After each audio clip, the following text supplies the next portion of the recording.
Hello दोस्तों, स्वागत है आप सभी का आपके अपने यूट्यूब चैनल सक्सेस मिरर 2.0 पर। तो दोस्तों आज हम पढ़ने वाले हैं एएलपी टेक्नीशियन में आने वाली 20 महत्वपूर्ण साइंस से संबंधित प्रश्न और इनसे रिलेटेड फैक्ट के बारे में भी। तो बिल्कुल भी स्किप ना करें और लास्ट तक बने रहें। और अगर आप हमारे चैनल पर नए हो तो सब्सक्राइब कर बेल आइकन को दबा लें। और लास्ट में मैं आपसे क्वेश्चन भी पूछूंगा जिसका आंसर आपको कमेंट बॉक्स में बतानी है। साथ ही आप हमारे टॉप 20 क्वेश्चन में कितना अटेम्प्ट कर पाते हैं वो कमेंट बॉक्स में जरूर लिखेंगे। तो चलिए स्टार्ट करते हैं। हमारा पहला सवाल है, किसी कण को एक समान वृत्त गति में रखने के लिए किस बल की आवश्यकता होती है? दोस्तों किसी भी कण को एक समान वृत्त गति में रखने के लिए किस बल की आवश्यकता होगी हमें? तो इसका सही उत्तर हमारा हो जाएगा ऑप्शन नंबर ए, अभिकेंद्रीय बल। अभिकेंद्रीय बल के कारण ही दोस्तों किसी भी कण को एक वृत्त गति में गति करके उसे रखा जा सकता है। दोस्तों आपसे यहाँ एक ऑप्शन दिया गया है अपकेंद्रीय बल। तो दोस्तों काफी स्टूडेंट अपकेंद्रीय बल से भी फंस जाते हैं। तो अपकेंद्रीय बल का प्रयोग कहाँ किया जाता है? जब दूध से क्रीम को अलग किया जाता है तो अपकेंद्रीय बल का प्रयोग किया जाता है। इन दोनों ही सेंटेंस में आप लोग कंफ्यूज ना हो दोस्तों। अभिकेंद्रीय बल किसी भी कण को वृत्त गति में रखने के लिए किया जाता है और अपकेंद्रीय बल दूध से क्रीम निकालने के लिए अपकेंद्रीय बल का प्रयोग किया जाता है। हमारा अगला सवाल है, जी का मान्य शून्य है। तो दोस्तों जी का मान्य कहाँ शून्य होगा? चार ऑप्शन में हमारा सही उत्तर क्या हो जाएगा दोस्तों? तो जी का मान्य हमारा शून्य होगा पृथ्वी के केंद्र पर, यानी इसका सही उत्तर हमारा ऑप्शन नंबर डी हो जाएगा दोस्तों। जी का मान पृथ्वी के सेंटर पॉइंट पे हमेशा शून्य होता है दोस्तों। हमारा अगला सवाल है, विभिन्न दूरियों पर वस्तुओं के प्रतिबिंब को फोकस करने के लिए आंख के लेंस की फोकस दूरी परिवर्तित होती है। तो दोस्तों किस कारण से ये परिवर्तित होती है? विभिन्न दूरियों पर वस्तुओं के प्रतिबिंब को फोकस करने के लिए आंख के लेंस की फोकस दूरी परिवर्तित होती है, किसके कारण होती है?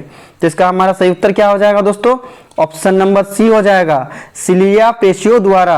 दोस्तों विभिन्न दूरियों पर जब वस्तु होती है दोस्तों तो उसके प्रतिबिंब को फोकस करने के लिए आंख के लेंस की जो फोकस दूरी में परिवर्तित होती है दोस्तों वो सिलिया पेशियों के द्वारा होती है। हमारा अगला सवाल है, निम्नलिखित में से कौन धातुओं के लिए सत्य नहीं है? तो दोस्तों हमारा यहाँ पर चार ऑप्शन दिया गया जिसमें हमें बताना है कि कौन धातु के लिए सत्य कथन नहीं है। तो चलिए बारी बारी से देखते हैं। हमारा ऑप्शन ए में है दोस्तों, धातुएं विद्युत की सुचालक होती है। तो दोस्तों क्या धातुएं विद्युत की सुचालक नहीं होती है? होती है, यानी हमारा ऑप्शन ए सही है दोस्तों। ऑप्शन बी में है, धातुएं आघात वर्धन्य तथा तन्य होती है। ये भी दोस्तों बिल्कुल सही है। सभी धातुएं जो दोस्तों क्या होती है हमारा आघात वर्धन्य तथा तन्य होती है। ऑप्शन सी में है हमारा, धातुएं और अध्रुवीय सहसंयोजक यौगिक बनाती है। ये दोस्तों हमारा बिल्कुल गलत है कि धातुओं और अध्रुवीय सहसंयोजक यौगिक बनाती है, यानी इस प्रश्न में हमसे पूछा गया था कि कौन धातु के लिए सत्य नहीं है। तो दोस्तों हमारा यहाँ पर एक ऑप्शन ये मिल गया है, यानी ये हमारा सही नहीं है। तो ऑप्शन सी हमारा सही उत्तर हो रहा है। चलिए ऑप्शन डी में देखते हैं, धातु के संयोजकता कोष में एक या दो या तीन इलेक्ट्रॉन होंगे। तो दोस्तों ये बिल्कुल सही दिया गया है, क्योंकि हम जानते हैं कि सोडियम का परमाणु क्रमांक कितना होता है दोस्तों? 2, 8, 1। इसका इलेक्ट्रॉनिक विन्यास होता है, चूंकि इसका परमाणु क्रमांक 11 होता है। तो इसके बाहरी कोष में हमारा कितना इलेक्ट्रॉन मिल रहा है? 1 मिल रहा है। तो दोस्तों हमारे यहाँ 1 दिया गया है। हमारा सोडियम के बाद क्या होता है दोस्तों? मैग्नीशियम। तो मैग्नीशियम का इलेक्ट्रॉनिक विन्यास कितना होता है? 2, 8, 2 होता है। तो इसके बाहरी कोष में हमारा कितना इलेक्ट्रॉन है दोस्तों? 2 है। तो हमारे यहाँ ऑप्शन में 2 भी सही हो रहा है। ऑप्शन यहाँ पर 3 में क्या दिया गया दोस्तों? 3 होना चाहिए। तो दोस्तों एल्यूमिनियम में हमारा परमाणु क्रमांक कितना होता है? 13 होता है। 2, 8, 3। तो इसका बाहरी कोष में हमारे कितना है दोस्तों? 3 इलेक्ट्रॉन दिया गया। ये भी हमारा सही हो रहा है, यानी ऑप्शन डी भी हमारा सही है। और इस प्रश्न में हमसे पूछा गया है दोस्तों कि कौन धातुओं के लिए सत्य नहीं है। तो option C is the right answer दोस्तों। धातुएं और अध्रुवीय सहसंयोजक यौगिक बनाती, ये बिल्कुल ही गलत है दोस्तों, यानी ऑप्शन 4 का ऑप्शन नंबर सी हमारा सही उत्तर हो जाएगा। हमारा अगला सवाल है, निम्नलिखित में से कौन सा कथन सही है? तो दोस्तों नीचे हमारा कुछ कथन दिया गया है जिसमें हमें पढ़ के बताना है कि कौन सा कथन हमारा सही है। तो चलिए पहला कथन देखते हैं। हमारा पहला कथन है, जर्मन सिल्वर चांदी, तांबा और जस्ता का मिश्र धातु है। चूंकि दोस्तों हम यहाँ पर जब चांदी देखते हैं तभी हमें समझ में आ जानी चाहिए दोस्तों कि जर्मन सिल्वर में चांदी होती ही नहीं है दोस्तों। जर्मन सिल्वर किसका मिश्र धातु होता है? तांबा, जस्ता और निकेल का मिश्र धातु होता है दोस्तों। इसलिए हमारा पहला कथन क्या है दोस्तों? गलत है। हमारा दूसरा कथन है, पीतल में कोई जस्ता नहीं है। चूंकि दोस्तों पीतल में जस्ता होती है दोस्तों। पीतल किसका मिश्र धातु होती है? तांबा और जस्ता का। लेकिन हमारे यहाँ क्या बोल रहा है कि कोई जस्ता नहीं है, यानी हमारा दूसरा नंबर का कथन भी गलत है।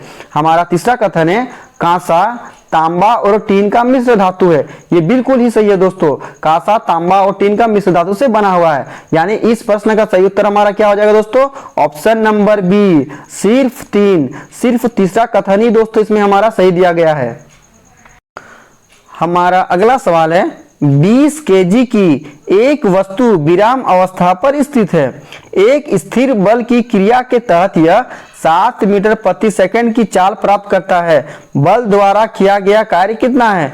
चूंकि दोस्तों वस्तु हमारा स्थिर था, परंतु दोस्तों बाद में से 7 मीटर प्रति सेकंड की स्पीड से इसको क्या दोस्तों चलाया गया, तो हमारा यहाँ पर पूछ रहा है कि कार्य कितना होगा। तो हम इसमें कौन सा फॉर्मूला चलेंगे दोस्तों, गति हो रही है दोस्तों। जब गति हो रही है तो हम लोग कौन सा फॉर्मूला चलते हैं, काइनेटिक एनर्जी यानी गतिज ऊर्जा का फॉर्मूला चलेंगे। तो काइनेटिक एनर्जी का क्या फॉर्मूला आता है दोस्तों, के ई बराबर हमारा होता है 1/2 mv² होता है दोस्तों। तो 1/2 m का मान हमारा कितना दिया है दोस्तों, 20 दिया गया है, और v² यानी वेलोसिटी हमारा कितना है, 7 मीटर पर सेकंड। तो स्क्वायर में कितना हो जाएगा हमारा, 7 7 49। और दोस्तों 2 से जब हम 20 को काटते हैं दोस्तों, ये 10 बार में करता है, और 49 को जब 10 से गुणा करते हैं दोस्तों, तो हमारा कितना हो जाएगा, 490 जूल हो जाएगा दोस्तों। यानी इस प्रश्न का सही उत्तर हमारा ऑप्शन नंबर ए हो जाएगा, 490 जूल।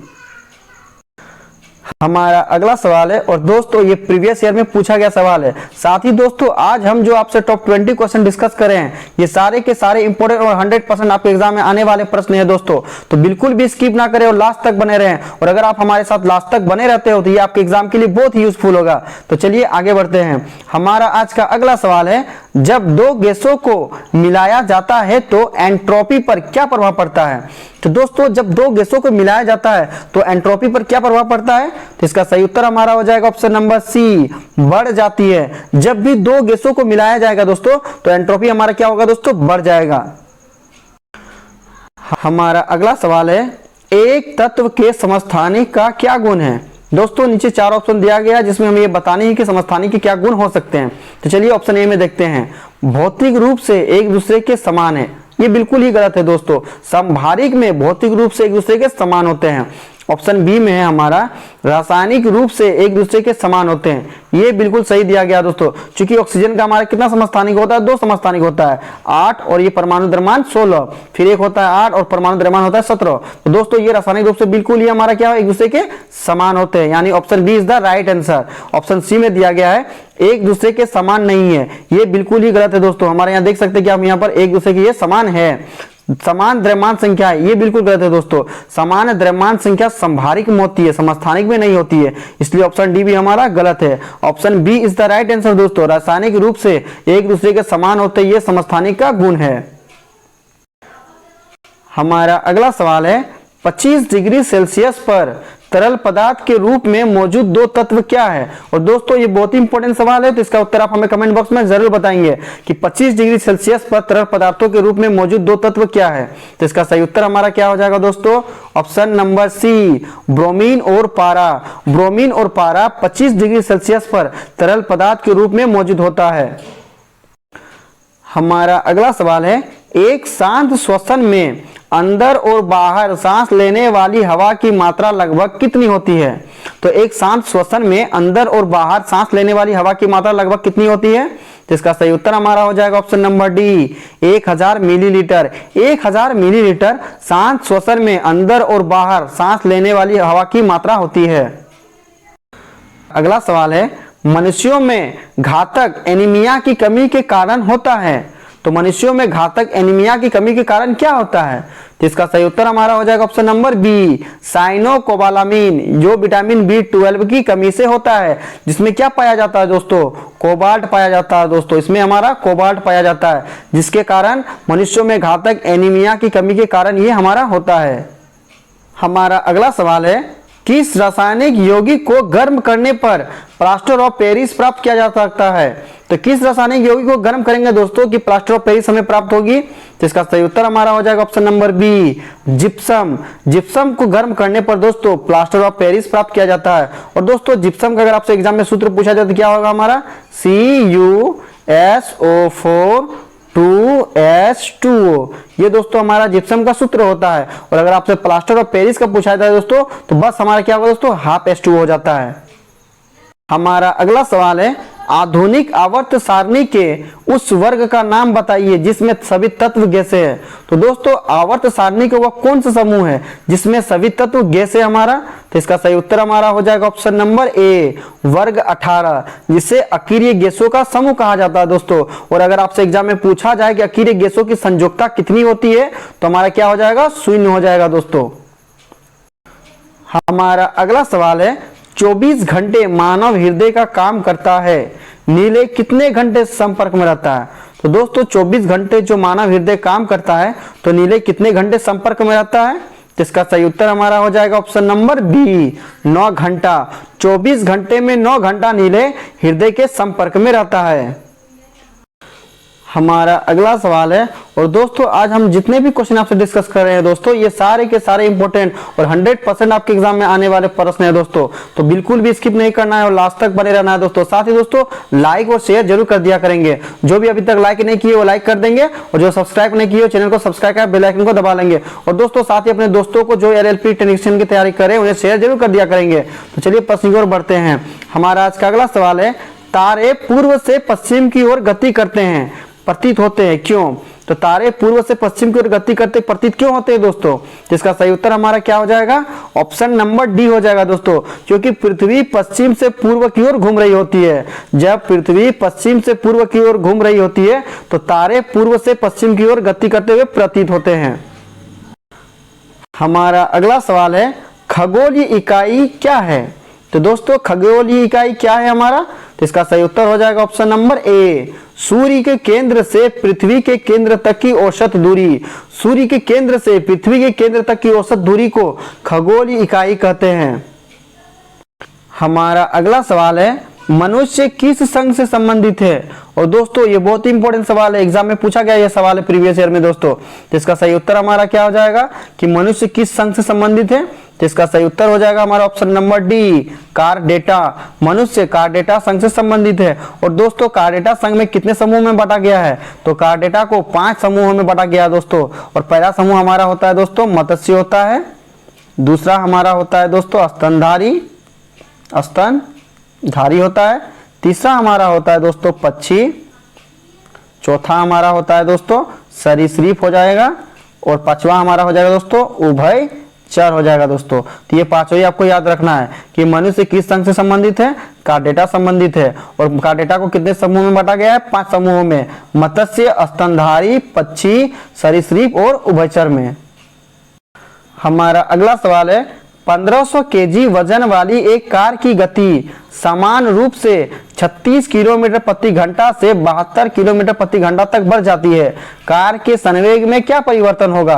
तो दोस्तों आप देख सकते हैं कि हमारा m दिया गया है 1500 केजी, u हमारा जिसे प्रारंभिक वेग बोलते हैं 36 किलोमीटर पर घंटा, और v हमारा वेलोसिटी अंतिम वेग दिया गया है 72 किलोमीटर प्रति घंटा। और हमसे पूछ रहा है कि संवेग क्या होगा। तो दोस्तों संवेग बराबर क्या होता है, तो p बराबर हमारा होता है द्रव्यमान इंटू वेग, यानी m इंटू v होता है दोस्तों। तो आप यहाँ देख सकते हैं दोस्तों कि 36 किलोमीटर प्रति घंटा u हमारा दिया है, अगर उसको हम लोग मीटर पर सेकंड में करेंगे तो कितना हो जाएगा दोस्तों, तो 36 को मीटर पर सेकंड में करने के लिए 5/18 से गुना किया जाता है, यानी 18 दूनी 36, 5 दूनी 10 हो जाएगा। v हमारा कितना दिया गया दोस्तों 72 किलोमीटर प्रति घंटा, अगर इसे मीटर पर सेकंड में बदलेंगे तो 5/18 से काटेंगे तो 18 4 72, 4 5 20 हो जाएगा। और दोस्तों हमारा डिफरेंट कितना हो रहा है यहाँ पर 10 मीटर प्रति सेकंड का हो रहा है। तो हमारा आंसर क्या हो जाएगा दोस्तों, p बराबर हो जाएगा, m का मान दिया हुआ है हमारा 1500 और हमारा यहाँ पर आया दोस्तों वेलोसिटी कितना आया हमारा 10 आया। तो अगर इससे हम लोग गुना करते कितना हो जाएगा दोस्तों हमारा 15,000। और क्या होता है दोस्तों संवेग का ऐसा ही मात्रक क्या होता है, किलोग्राम मीटर पर सेकंड होता है दोस्तों। तो कितना हो जाएगा हमारा 15,000 किलोग्राम मीटर पर सेकंड। तो इसका सही उत्तर हमारा हो जाएगा option number B, 15,000 kilogram metre पर second is the right answer. हमारा अगला सवाल है, ए मीटर परिपथ में किसके साथ जुड़ा होता है। तो दोस्तों ये बहुत ही इंपॉर्टेंट सवाल है। तो ए मीटर को परिपथ में किसके क्रम में जोड़ा जाता है, तो इसका सही उत्तर हमारा हो जाएगा ऑप्शन नंबर बी, श्रेणी क्रम। ए मीटर को श्रेणी क्रम में जोड़ा जाता है।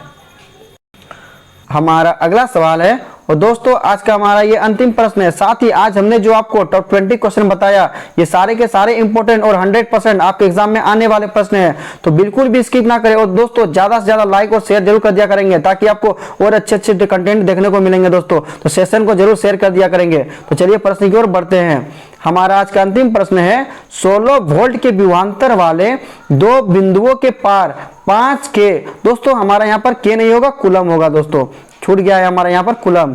तो 5 कूलम आवेश को स्थानांतरित करने में किया गया कार्य कितना होगा। तो दोस्तों ये बहुत ही इंपॉर्टेंट सवाल है और अगर इसका उत्तर अगर आपको पहले से मालूम हो तो कमेंट बॉक्स में जरूर लिखेंगे।